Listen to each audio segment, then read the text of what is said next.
ಸಂವಿಧಾನದ ಪುಸ್ತಕವನ್ನ ಕಾಲಕಸ ಮಾಡಿದ ರಾಹುಲ್ ಗಾಂಧಿ ಸಂವಿಧಾನವನ್ನು ಅವಮಾನಿಸುತ್ತಿದೆ ಕಾಂಗ್ರೆಸ್ಸಿನ ಶೋ ಆಫ್.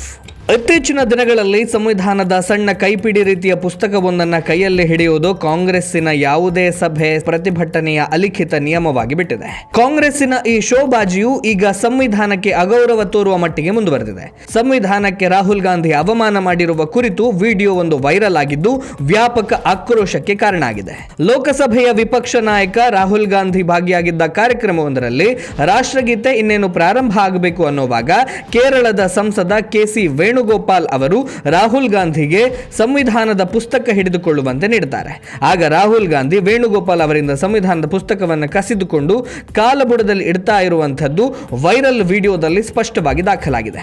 ಇದಕ್ಕೆ ಪ್ರತಿಕ್ರಿಯಿಸಿರುವಂತಹ ಬಿಜೆಪಿ ಪ್ರಧಾನಿ ಮೋದಿ ಅವರು ಸಂವಿಧಾನದ ಪುಸ್ತಕಕ್ಕೆ ನಮಿಸುವ ವಿಡಿಯೋ ಪೋಸ್ಟ್ ಮಾಡಿ ಮೋದಿ ಅವರು ಸಂವಿಧಾನಕ್ಕೆ ಶಿರಬಾಗಿ ನಮಿಸಿದರು, ರಾಹುಲ್ ಗಾಂಧಿ ಸಂವಿಧಾನದ ಪುಸ್ತಕವನ್ನ ಕಾಲ ಕೆಳಗೆ ಎಸೆದರು.